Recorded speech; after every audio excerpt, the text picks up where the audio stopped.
think we're going live. Welcome, everyone. My name is Mary Goderud, and I'm here with Rod Chang, and hopefully we're live here pretty soon. I believe we are. Okay, get some confirmation here. Wonderful. My name is Mary Goderud. I'm here with Rod Chang, author of Comets, a book about the astrological significance and interpretation of comets and astrology. Welcome, Rod. I'm so excited to have you here to talk about your book. Hi, Mary, and thank you for all people from the Kepler College invite me for this wonderful opportunity. Fantastic. So we're going to have a discussion, and anyone who joins, they're welcome to pop their questions into the chat. But to kick things off, I really want to commend you on this book and your work of scholarship because I think it's a sets the bar pretty high for astrological research. How long did it take you to write this book? Because it's a slim volume, but it's pretty dense.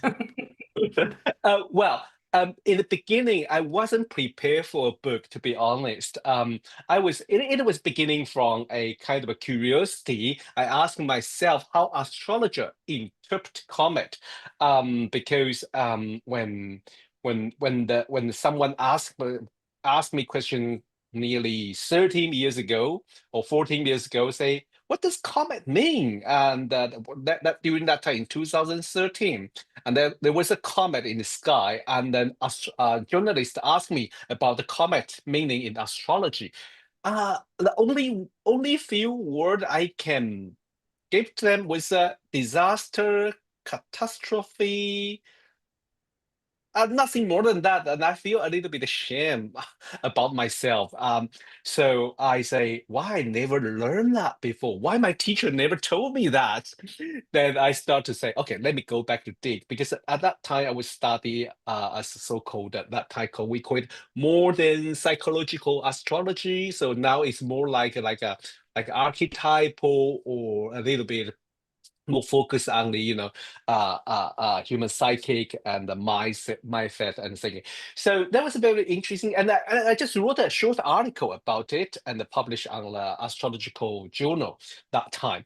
And then more often, when every time there is a comet appear in the sky, and I went back to verify a few things and go to check up the aftermath, and then make a list. And when I study a few tests, I say, oh, maybe I can put it out all together, become a book. And that is kind of slowly. So it took me maybe 12 years, a good 12 years to put everything together.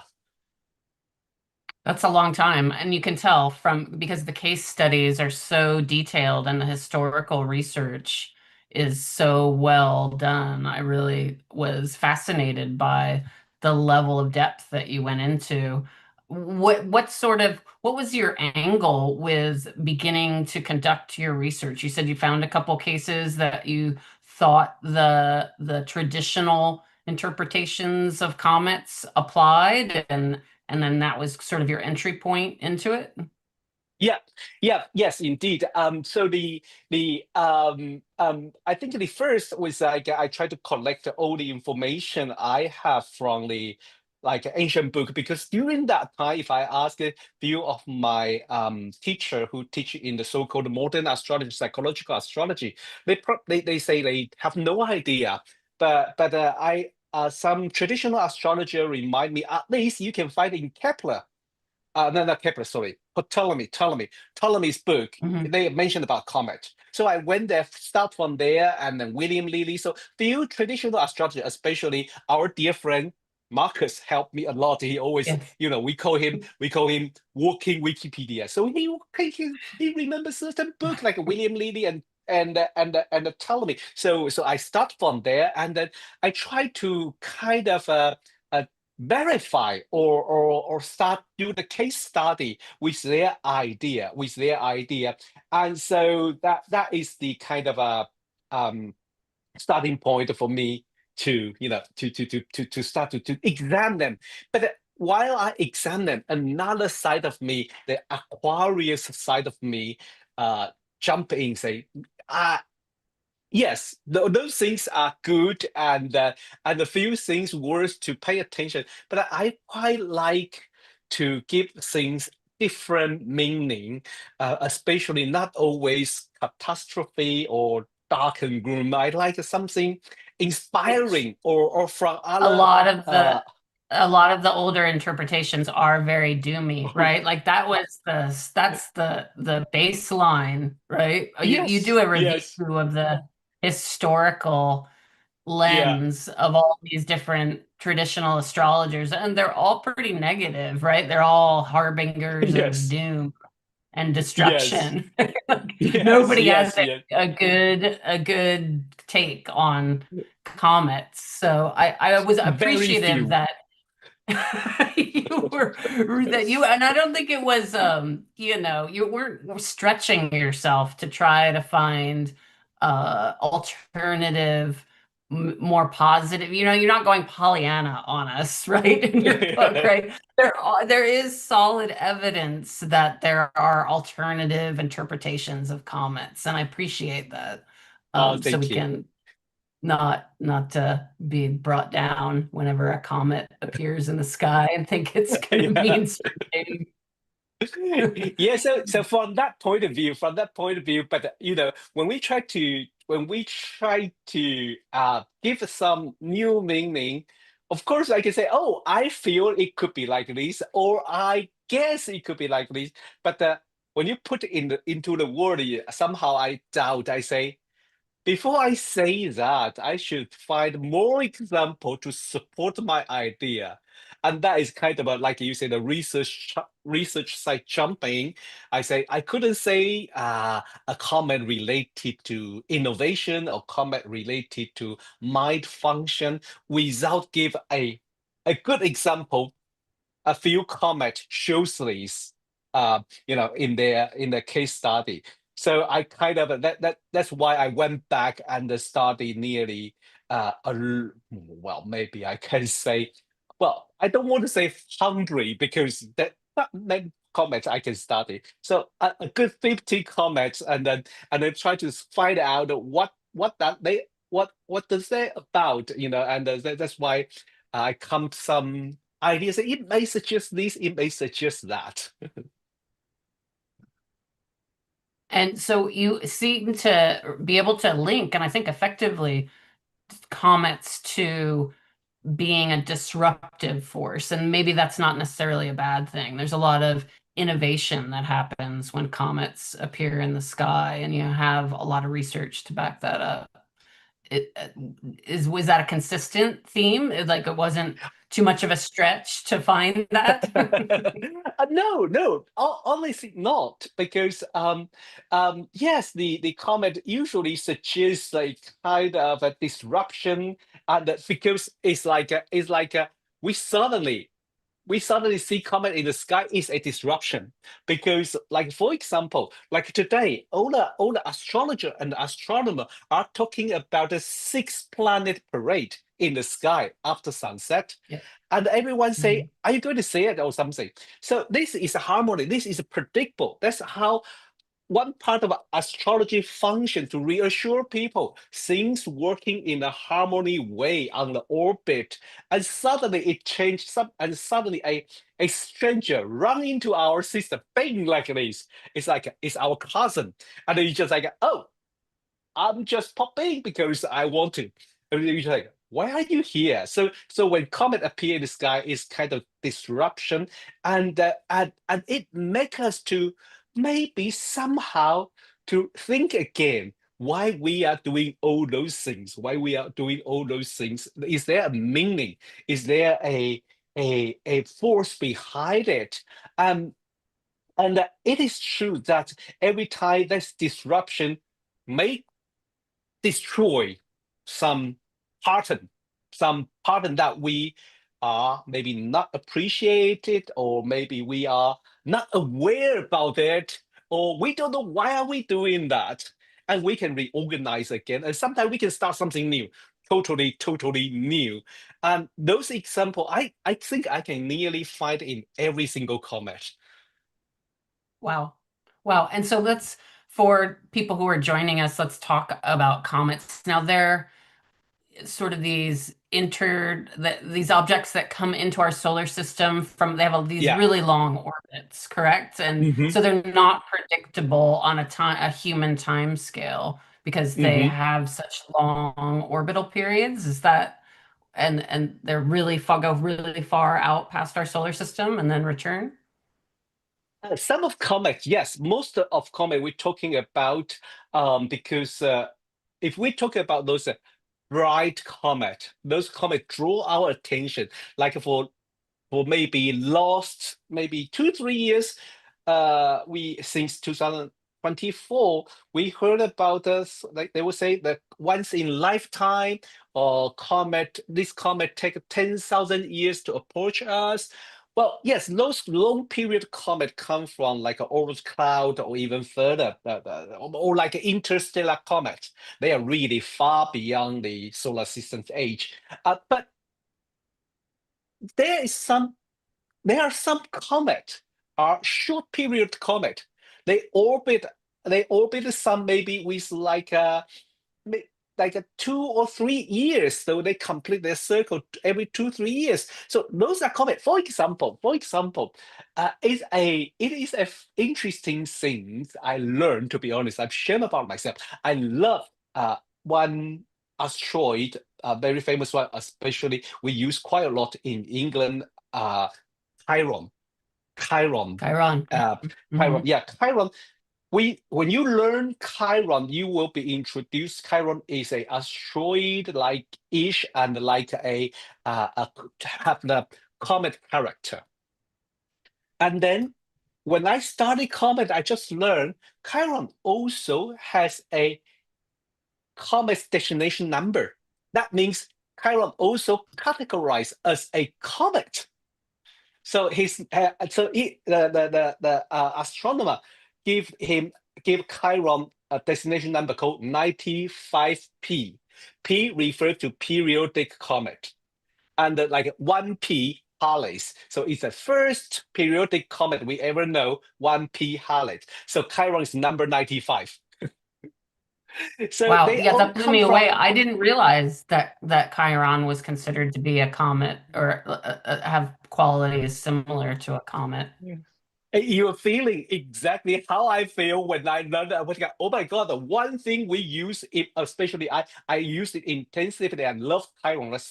I studied Chiron for a long time, and I know it has behaved like a comet, but I never know it has categorized as a comet. So if you use Chiron, you use comet in your chart. Okay.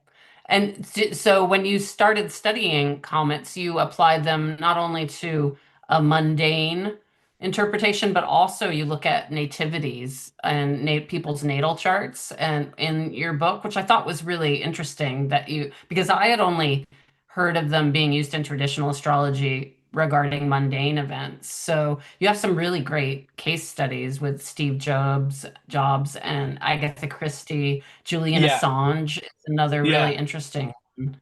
And so the people who are born during times when major comets happen, you find a correlation with when other comets throughout their life appear. They coincide with major periods in their life. Is that sort of the summary of what you would Yeah, say? yeah. Basically, I can say yes, but there is a short story. In the beginning, when I heard about people say that, I was like, well, I don't really trust it. I think everyone should have, everyone should able to receive influence from the comet. I was in that mindset. So I say, how about let me test this idea about the people born under the influence of the bright comet, the ear, when we have the bright comet, are more easily to to influenced by the comet's And so I went back to do a bit study. I said, basically, yes, because in the beginning, I really doubted it, and even few, even before I published my book, if people ask me, I would still say, I'm not sure. Even when I wrote that book, I just say, I'm not sure. And my editor come back to me say, you say you are not sure, but all your example points say yes. Are you sure you really want to put that I'm not sure in your book? I was like, oh, I don't know. My Aquarius side say I'm not sure, but the older example put out say yes. Those people who born when the year has bright comet are usually more easily to receive comet's impact. So maybe yes, and that's the one thing is a to be honest from the comet from the modern view are really really new. What we have most is traditional view of traditional astrology view, and I love those ideas, and I just want to find something more. That's why I start to put everything together, and that I still have to say I really encourage all dear colleagues or comet lover, go to study comet, and that we can really learn from each other more. Yeah. And I think it's also an interesting perspective looking at the Western interpretation of comets versus the Chinese interpretation and even the word. Can you talk to me a little bit about the word that the way that is translated, that the word that's Sure. used in Chinese for comet? Sure. Yes. Okay. The one thing before I say that, just quickly, the Chinese character usually has a few things like ancient Chinese will use the so-called phononym. So if they sound like each other, they can use to replace each other. So, for example, we call in Chinese call it 彗星, but that could mean several different things if you don't know what character they refer to. So it could be a dust star, it could be dirty stars, it could be star of wisdom, and so it all come together like evil stars, dirty stars, or star of wisdom, put all together. And when I started, I said, "Oh, hey, that is another example. Tell us something disruption or something broken down could bring the wisdom." And I really like that idea because they share the same sound, hui. So hui could be wisdom.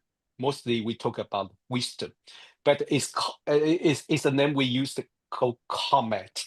And in the beginning, even some people say no, that is mean unlucky or dust. So that is kind of in Chinese way to talking about a comet. But it is very interesting because the earliest record of a Halley's comet or earliest record of comet was writing down by Chinese historical writer in the Chunqiu in this book on the 613 BC. So that is the Wow. earliest record we can find out for human, and for the they date it, and in the kind of maybe September time they write the seventh lunar month should be around September late of August or September time, or maybe early October time, that time. And they say the comet appear around the Big Dipper. So we know the position, we know the That's time. amazing. So yeah, and that's the earliest record we have. But as you mentioned about the early Chinese record, we also have a very early Chinese description about how to make forecasting or how to make prediction according comet's shape. But mostly either war or death of people or plague. Everything is like Yeah. everything is like catastrophic. Yes. Yeah, pretty doomy. And then Definitely. so did the Chinese start with the classification of the shape being an indicator of what the comet heralds, and then do you think Western astrologers knew about that interpretation and built on that, or do you think it was sort of simultaneously in the cultures that the interpretations developed? Interesting. I really love this question because this question always this type of question always appear in my mind.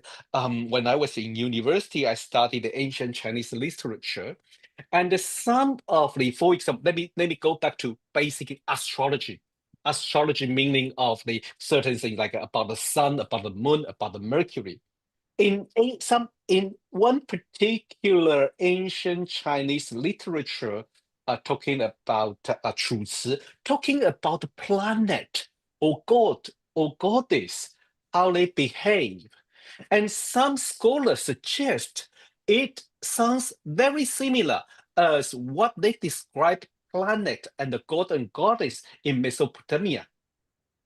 So they have some link there, but we are not sure are they really learn from each other, or just like you say, it could be spontaneous because we when we use our imagination to see the sky, which is oh, it moves slow, like a comet appears suddenly. It look like a sword or it like a broom.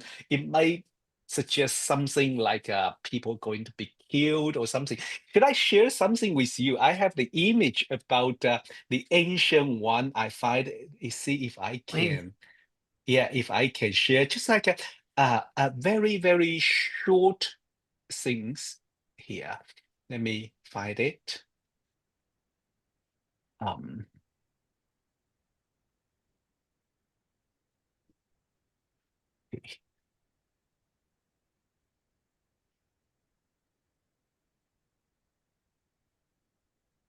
you can see it.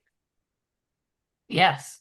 So as I quickly translate it, as I quickly translate this is part of things some people maybe already heard about it because last year I chat with Chris Brennan. He mentioned about the Silk text. Silk book is one of the early book writing down the prediction about the comet shape. So then I went back. Luckily, I can read them. So, it's very difficult, but I just like I find some resource and I read it and I say, oh, how to translate it? Then like it says the a comet look like a brush and is in the North Palace. That means maybe around the Capricorn and Aquarius constellation. They call it North Palace.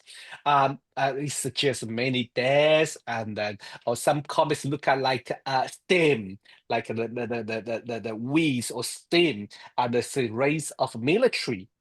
And some comets like, oh, say, if comets look like a broom, well, it indicate the civil war, but also it could suggest like, the beautiful harvest. So, well, it's not always dark and gloom, maybe just like a one or two out of a 10, it would be have a Yeah, well, good do the meaning. do the comets ever signify, oh, good things are coming?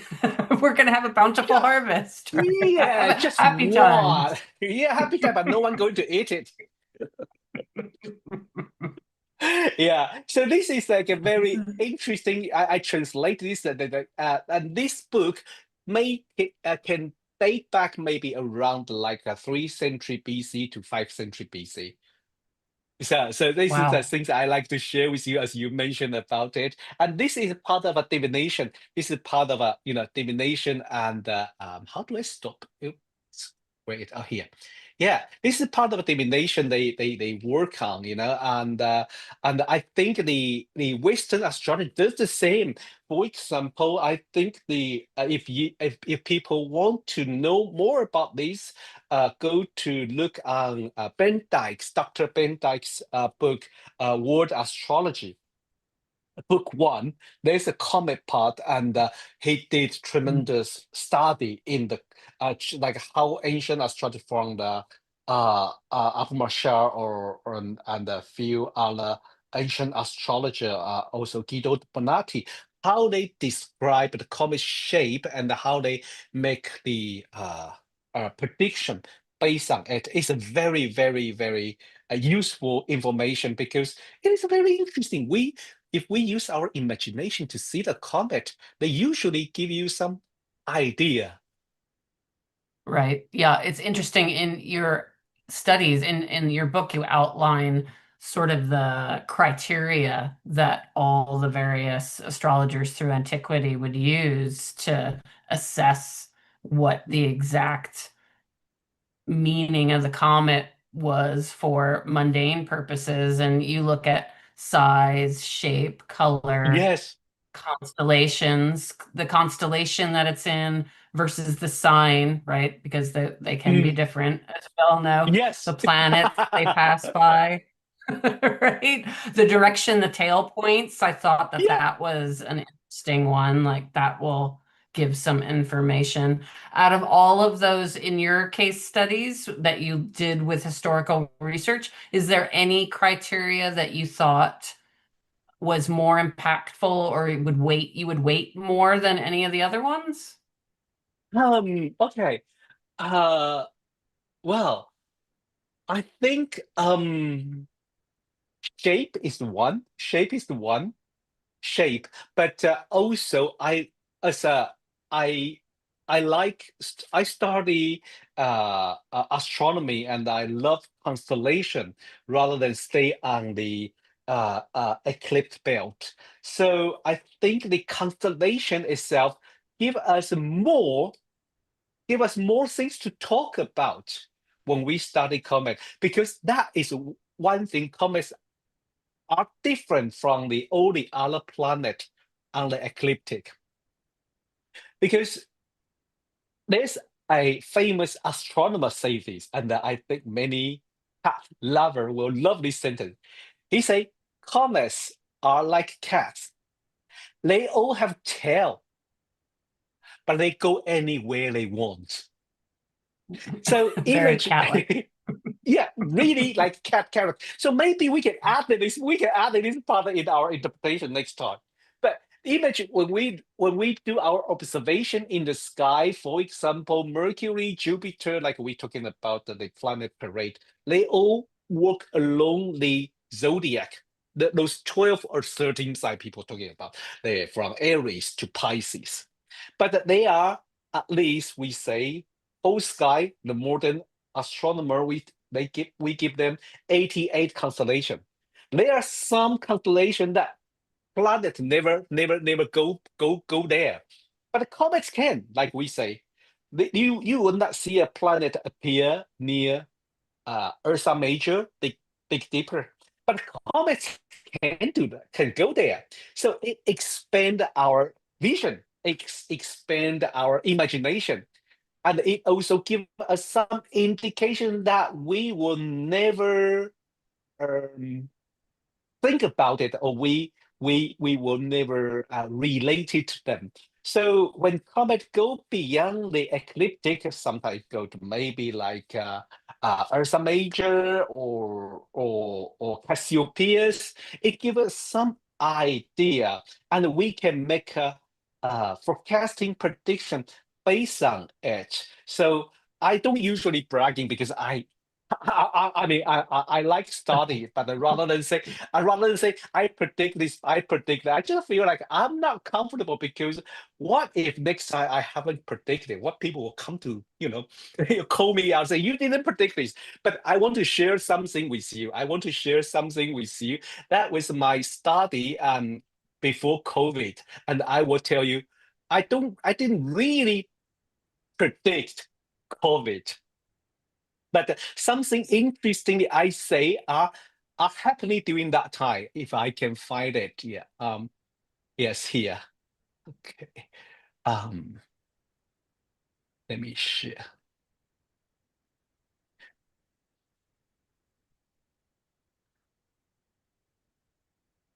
Hey, can you see it now?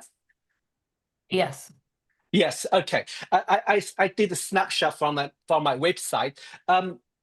In 2000, end of 2018.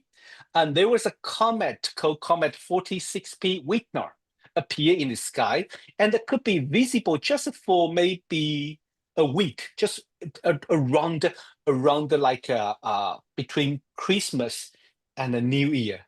I don't know why I find so many comets appear during that time, during Christmas to New Year's period, and just people too busy for socializing or or family gather around, never look at the sky. But how could astronomers spend their time to do the observation during that time?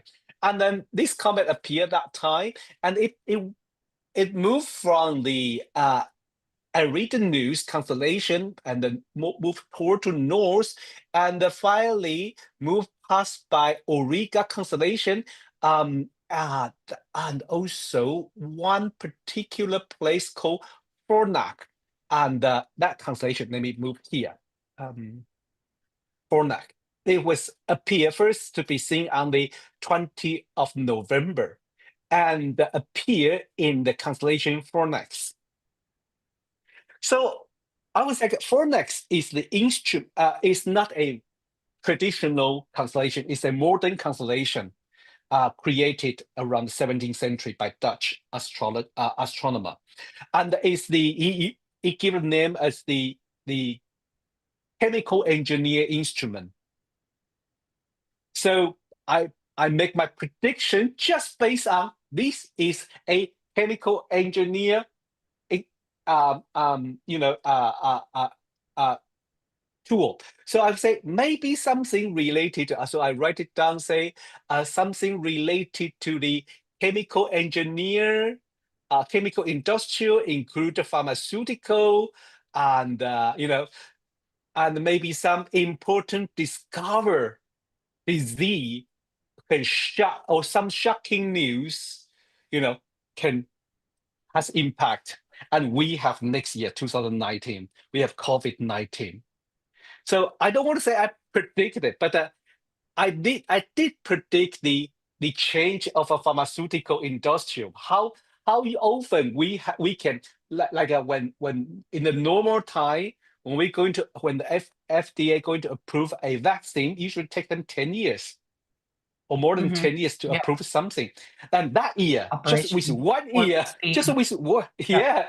yeah. So, but also I don't want to say like conspiracy say they believe COVID-19 is a kind of a like a weapon, or bio has a weapon, or maybe it's the pollution from the laboratory. But as it go with the Fernax, I say, well, that could be a some chemical engineer pollution things is behind. But Hmm. I just say that is a possibility. And also more fascinating is it goes through Auriga.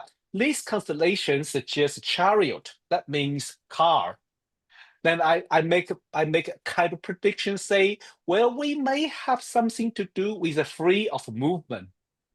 And in Asia and the Oh, Europe, big right, part of right. Europe, Yeah. Yeah. yeah, Nailed we've that. been Yeah. shut it off. Everybody totally disrupted, right? The Yeah, so disruption that signification. from that point of view, I was like, oh, okay, I make prediction. Also, I didn't say we are going to face the pandemic, but I described that next year what we're going to facing. So I tell myself, wow, constellation, they are so powerful. They give us more clear idea about what the comets message about, because I like French astrologer André Bobo. He talking about he's a really great one in the mundane astrology, and he say comet are the messenger of the universe. I say That's like a great. They postman are, go right. house next Yeah. house. Yeah, yeah. So I said, wow, Giving that you is the so cool. message. Yeah. And I really appreciate on your website, rodchang.com, that you have like a breakdown of the current comets too. It's a really Yeah, good resource. And you yeah, map out where they're first seen, because that's an important part of the interpretation, right? Like where they first become visible to the naked yeah. eye in the sky. And so not where they're discovered, right? Like I was grappling with this Ah, one because now that we have telescopes and we can see really yes. deeply in space, how does that if at all change the interpretation of comets if they're being seen for the first time, not with the naked eye, right? Do you factor that in at all, where they are discovered, or do you use the chart of the discovery of the comet? Okay, very honest with you. I think people will hate me, but most astrologer, like my dear colleague, they always ask me, "Do you have discovered chart of this and that?" I was like, "Yes, I do have, but I don't really use them. I don't really want to dive into discovery chart and to do a reading. I don't know why, but somehow I do find if we can see it, if we can see it that moment, and that means something. Well, although I train as a modern astrologer, but for the comet, I stick with the rule that like comet only has impact when we can see it. The reason is Mhm. there's tens of thousands comet in the sky at this moment, and we don't Right. use all of them. Like I say, probably only use Chiron. I don't even use Halley's Comet in my chart. I don't really use them in the everyday things. I only use it when we can see it. That during that time, I'll put them in the chart to say, okay, while the period of time we can see this comet, where they move from what constellation to what constellation, they move from what sign to what sign, and that's the things I work on. But the discovery chart, I have to say, it works if we look into it, and the most astrologer love use this technique. But I just for me, it it doesn't speak to me that loud. But doesn't mean Mhm. I shouldn't use it. I do Mhm. agree that is something. This is the base of a fundamental of astrology. The discovery chart, it works. But I really personally I I think prefer to use. visibility. I think it's interesting because the medieval Persian astrologers, all so much of their interpretive n- tools and rules came out of visibility, right? Like when you would Yeah. first see a planet, or like the heliacal setting of Venus is happening Yes. right now. Oh I yes. got to see Venus appear the other night for the first time. It was very faint, but I think Wow. that's meaningful, right? When you first see Exactly. something. Yeah, yeah, and I really appreciate it. When I beginning to study astrology, that would be like argue between the traditional astrologer or modern astrologer. We all argue certain things, but to be honest, those traditional texts has a something really worth us to study a little bit more. Like you say that the first day of the heliacal Venus. I think we probably rarely talk about it if we don't study the ancient text and we're aware about it. And that is something. And for the comet, I would say, I don't know why the moment when people first see comet usually speak to me a little bit more than the discovery chart. But by no means I say no. Discovery chart doesn't work. No, no, no. Discovery chart works, but it just doesn't speak to me that powerfully. And Mhm. I Yeah. like especially the degree of the comet has been discovered, has been seen on that day. I usually that is a powerful degree for the year. Yeah. hmm hmm Interesting. And so when comets become visible, is it at their close to perihelion, closest to the sun? Is that when they generally tend to become visible to the naked eye?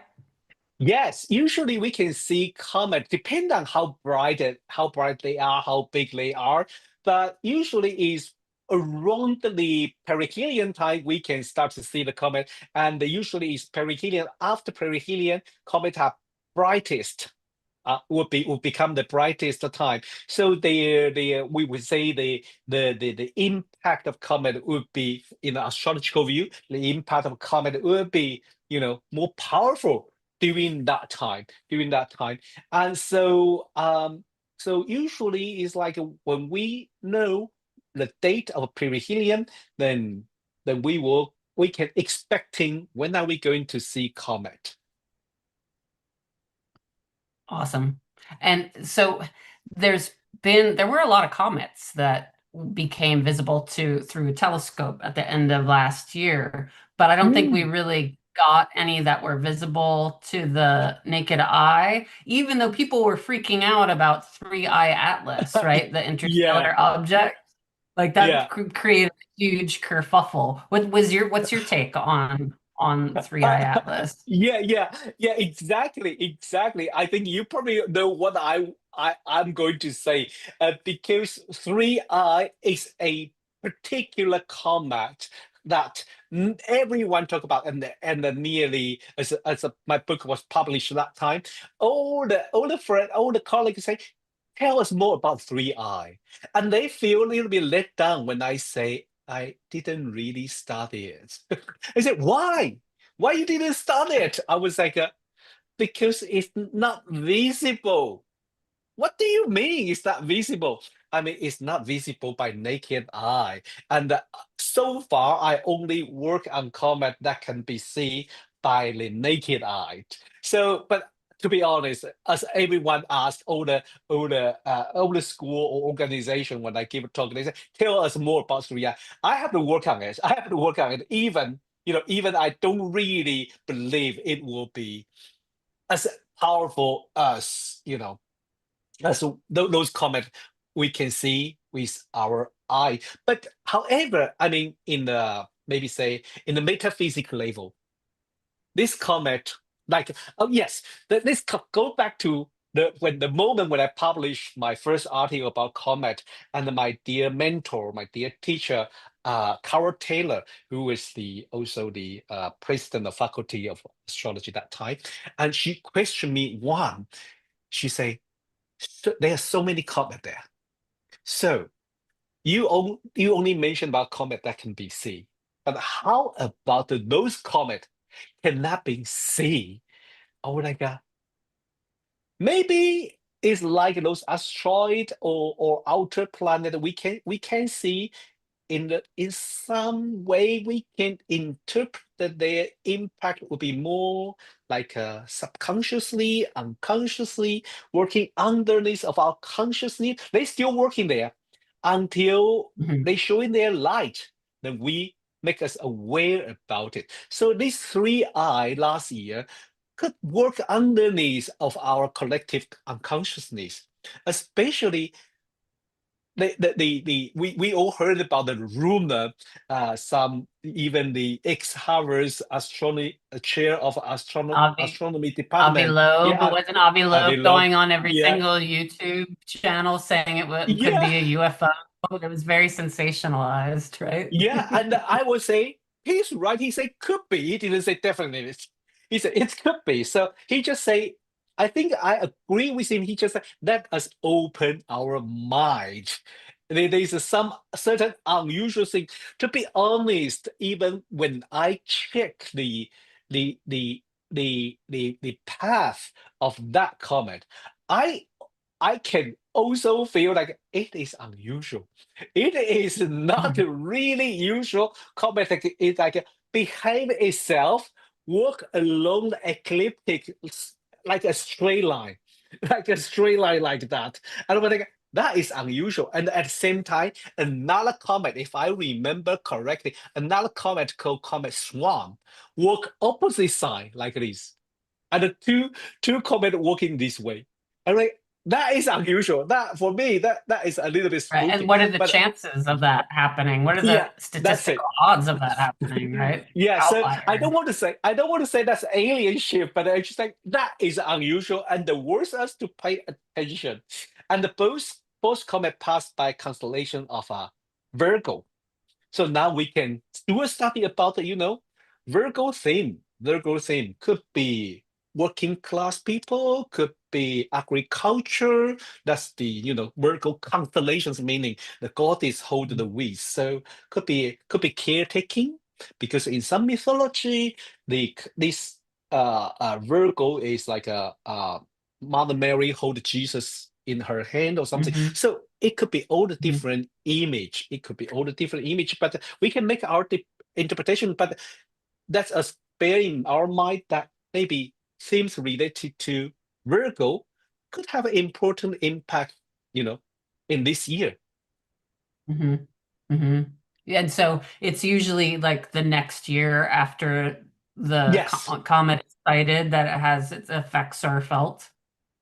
yes, indeed, yes, indeed. I usually give 1 year, and that's especially when I do the when I do my study. The year after comets appear, usually we can find the what should I say? What word I should impact or the influence of comet on the area different area of life that comet indicate by the sign, by the constellation, fixed stars, or color or shape. I think the fixed star, being close to a fixed star is interesting. I'm partial to studying fixed stars. So I was Ooh! really taken by was it the comet in 1901 that, or was it Halley's Comet in 1910 that went by, everyone got freaked out and thought that they were going to be gassed as the Earth passed Yeah, through the tail. And it yeah. appeared, which I think it's interesting, the whole signification, it appeared near Algol, Oh, correct? go. Right? Yes. Yeah. So, no, like the worst didn't actually happen, but everybody kind of lost their head. They kind of lost their minds panicking over it, right? So it sort of fulfilled the signification of that appearing by that star. Yeah. Especially, I think we are talking about the 1901, and that year we have two comets, one after another, two comet, one after another. And one is like a 1901 daytime comet, and the following by the 1901 Halley's comet. And that is true. That year has so many things freaking out, and like you say, people believe the comet's tail bring the gas, bring the toxic gas. So they kind of like panicking and seal the door, seal the window. But then you can see people become very creative, right? I don't know. Maybe it's a business model. People start to invent it anti-comet pill, anti-comet helmet, anti-comet this and that, and everything that can keep you survive under comet's toxic gas. I like that, man. Yeah. When we're facing the Enterprising, challenge, right? yeah, when we're Very facing the enterprising. crisis, and we find so many different way to protect ourselves, and that creativity, the power of creativity that time was very interesting. But I like what you said. Yes, that comment was kind of very close to algo, and the people really lost their mind. People lost their mind, and that's why I say, study. I'm really happy to see more and more astrologer focus on the fixed stars too, because as I say, they are not unecliptic. So they are not really bound by the power of the sun or the rule of the solar system. So it helps us to be more creative, or if you want to say transcend or elevate or something. But it's just like it gives you more different idea and not see things as what we usually see. And you have come to photograph comets. Is that true? Are you sort of a Oh comet yes, chaser photographer? That's yeah, did yeah. that emerge out of this research, your fascination when wanting to document them? Yes, yes. I think that is also happened during the COVID, because we be all been trapped at home. So I said I need to find something else to do. I couldn't traveling, and I couldn't do this and that. And I said, wow, I love astronomy. I do stargazing. During that time, I probably did stargazing for 5 years, but I never stepped into so-called astrophotography, because for me that's a so-called super expensive hobby. You need telescope, you need the spatial camera for that, and so I have so many time during that time. And that year we have a comet Neowise in during the 2020, during the time of a lockdown in London. So I say, oh my God! So I start to collect all the information. Then I realized to take a photo of a comet are very different from taking all the other photo of the a deep sky object because it moves. So I also have to learn a little bit more about astronomy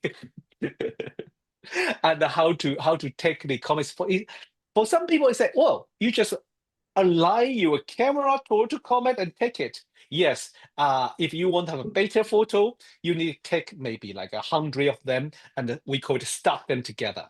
But when you do the stacking them together, because comet moving, so the photo is a little bit weird, like all the other photos. So I have to learn how to process it. But yes, that is the time I started chasing comet. I started chasing comet because I always say, oh my God, I love comet, but never really see a real comet. I never even when I write my first article about comet, I haven't seen a comet until that time. And my first comet, to be very honest with you, the first comet I see with my eye, I say, "Oh my God, that is a comet." Was 2020. Was 2020. Before that, I see comets through telescope. I see comets through picture only. So I become fascinating about the comet. So when every time I know where is a comet, I will see if I can really go chasing it and go to look at. So the first comet I really successfully get a beautiful picture because that's experience. That's experience because like a first time when I take comet, I just able to catch comet and say that's all. I didn't have time to think about how to make a beautiful photo. I'm just like, that's the comet photo I took, and that's it.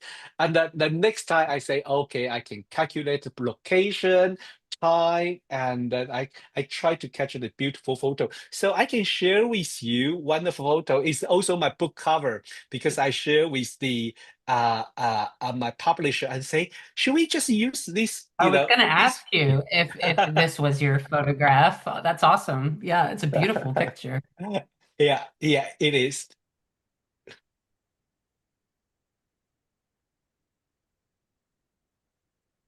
Yeah, so this is one of them. This is one of them. This is one of them. Where So was where was this taken? okay, it's in Tenerife, in south of South Europe, and just need little bit outside of Morocco, the west coast of Africa, northwest coast of Like Africa. Canary So Canary Canary Island? Island, Yeah. in the Canary Island, yes, in the Canary Island, and because that's the the volcano, it's like um how tall was that one? I think try to remember. 3,000 meters, something like that. So it's like a very clear sky. And then I realized when people talk about the Great Comet, and people say, no, I couldn't see it. At the same time, it's very interesting because I see it really clear, like what I see in the picture when I was in the high altitude, no light pollution. But then Hmm. when I back to London, they say you can still see comet. I couldn't see it because of light pollution, so I really Hmm. couldn't see comet during that time. But in Canary Island, I can see this comet with my eye, and it was stunning and beautiful. And it's just this photo was taken right outside of a hotel of the in the volcano, and so whole the all the passenger, all the resident in the hotel just come out and say, "Oh, what is that?" I say, "A comet," and I give them They some, didn't even know. free They didn't even free know what it stargazing. was. No, That's they pretty amazing. really don't know. They was shocking. They were shocking. They didn't expect this.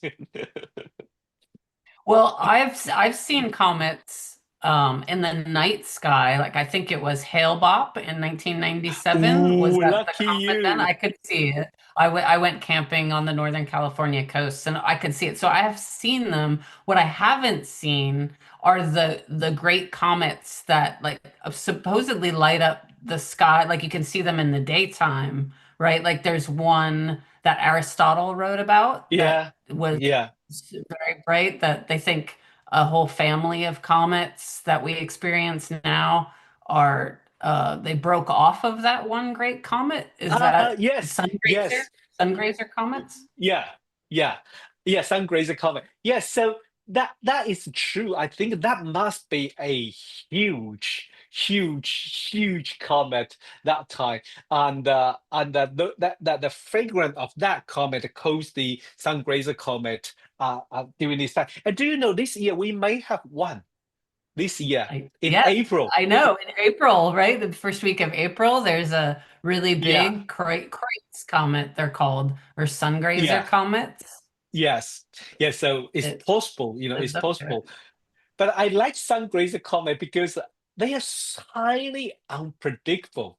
The first, even we have all the instrument, even we have kind of enough sufficient knowledge to do the observation of the sky to kind of forecast when are we going to see comet.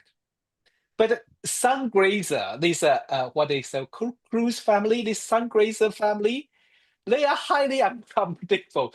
Yeah, they're like most of the time, the astronomer can only forecast them maybe few weeks before they can be seen, and also because they are so close to the sun, the chance they survive after they orbit the sun up past the perihelion are very small. But it's like they are doing some high risk performing. They can only be seen after they pass the perihelion and they become super bright. They become super bright. So I'm also fascinating about this type of a comet, and like Help is one of the fascinating one because it break the historical record. This comet can be seen in the sky for 18 months. Oh, wow. Yeah, 18 I remember months. it was a really long time. Yeah, yeah. And Yes, that's an outlier. That's a long time. Because it seems like yes. there, it's maybe even just a few days. Like the sun grazer comet that might be Mm, visible the first week one of or two April, days. they think, yeah. hmm Yeah, Wow. So yeah, 18 but months is a long. the 18 months, I think it is the historical record now. The help up is the breaking the historical record that become the comet has been observed the longest one. So we can see the year of 1996, 1997, I think is the important year of our life. For example, the I think the popularizing of the email and the internet was starting from that time. Although we know the internet or email or something are big started before that time, but it was until 1996, 1997 commercialized and spread it out. Every household, nearly kind of at least every big company will use internet, have their own website, and it's nearly every student kind of trying to get a email or to learn how to use internet from that time. So that is very different. I mean the help of definitely has something to do with that. Yeah, definitely a herald of the technological advancement that occurred shortly thereafter. Certainly, that's pretty amazing. And the fact that it was such Yes. a long duration is like a big Yeah. exclamation point, right? Big Yeah. punctuation there. I would say it's like a change our life totally, but in a very subtle way. In a very subtle way. hmm And Yeah. so, with the sun grazer comets, do they tend to have a specific declination? Like, because I've seen some old engravings, like of the Great Hmm. Comet, I think of 1882. Uh-huh. The engravings, the comets are really low in the sky, and the tail is very long. So, is that Oh. particular to that family of comets? I don't know, to be honest. I didn't pay my attention to this part. I'm so sorry, but when you say that, it just come to my mind. Yes, a few sun grazer comets shape are like what you described, the long tail, but I probably don't have enough knowledge to explain that. But I can say it's like the tail of comet are all different, but maybe that's the character of the sun grazer's comet. It could be, it Mhm. could be. And I probably, should go to to look into the Just the for me, I like to archive. look at the old art, right? That like Mm, Wikimedia Commons is such a great resource, and there are all these yes, engravings and old paintings of when we had great comets. What yeah. what makes a great comet? What like how does it Oh, different from okay. a regular comet? Okay, okay. A great comet, I think, is a very, very abstract idea. And most at this moment, just like the astronomer even don't have the standard or so-called criteria to say what make a great comet. Most of the time, it's just comet you can see and very bright, maybe approach to maybe like magnitude 0 or minus that you can obviously see in the sky, in the dark sky, not in the metropolitan or light pollution area, then they will call it great comet, even they just appear 1 or 2 days. Like for Okay. example, in the early 2025 last year, just the great comet Atlas just appeared today.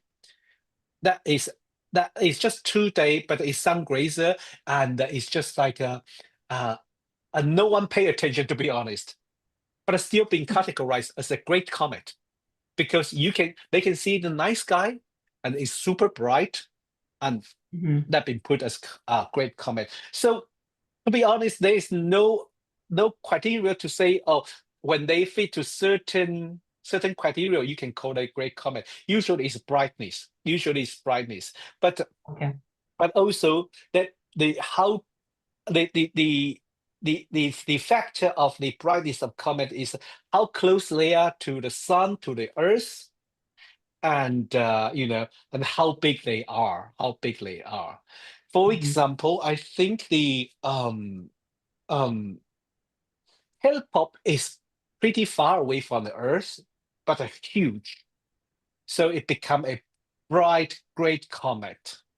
Like Neowise I mentioned in the 2020, it looked in the sky like a small tiny hair. It is not a great comet, but it Mhm. was really close to Earth, although it just have like a 3 kilometer big. But it is very close to Earth, so we can see a tiny stream of hair in the sky, and that's comet. Yeah. So the Great Comet is a kind of very abstract idea we people talking about. Well, this has been such an amazing conversation about comets. I so appreciate your time, Rod, and I encourage everyone to read your book because it is a Thank wealth you. of information and it's fascinating. And now I can't wait to, now I'm a comet watcher. I'm looking out for the next comet, right? And maybe we'll get to see one in April. Yeah, April. They are probably they are two comet. So before we finish, is that okay? I share the information for the Please. April's Yes, comet with us. absolutely. Yeah. Yes, So please. so if you really want to try to see comet, that may be a chance. I'm not guarantee. Okay, as a comet is always surprising. That's how we learn comet. A comet. They are two comet. Maybe going to appear in the sky during the April. So here's information I'm going to share with you. So there is one in the around the 19th of April, and it approached Earth on around 26th of April. And this comet is called the uh, Star comet, and it could be, some astronomers say the magnitude can go to magnitude 2. That means, well, in the metropolitan area, you may not see it, but in the countryside, you can see it. It wouldn't be a bright one, but it's a chance to see it. But the sun grazer is this one, C/2026 A1. It's the first comet to be discovered in 2026, and the comet called Comets. So with this name, maybe we will find new map to out of a interstellar area. And this comet is a true sun grazer comet, and so we can expect to see it after 4th of April, April 4th. So this is I think we still waiting because we only know when this comet survived when it passed the perihelion. Mhm. And So doesn't it this, have a pretty big core? It's like it's a larger chunk at the core, and that's why they think it might have a chance yeah, at surviving yeah, because it goes very close to the sun. It's like indeed, within indeed. the height of a solar prominence. I read that it's not going to be very like it's going to be very close to the sun. So Yeah, yeah. So it's like it'd be good amazing. luck. I always when I see the news like this, I was just like, okay, good luck. I really want to see you. Yeah, are you going to be on guard? Will you try to photograph it if it becomes something to be seen in the sky? Yes, yes. I definitely going to get ready. I definitely going to get ready for that. Fantastic. Well, thank you so much. And how can people find out more about your work? Okay. You already mentioned about my website. I usually publish my comic study on the rodchang.com. But I also most of the time I will share my stargazing or my astrological interpretation on Instagram. It's a Rod AOAUK. ROD AOAUK. So you can contact me from there, and if you want to know more about the comet from my website rodchang.com, I have all the study around from maybe 2013 from 2013 but also all this information are be in my book too. Great. Thank you so much, Rod. I Thank you for invite having everyone me.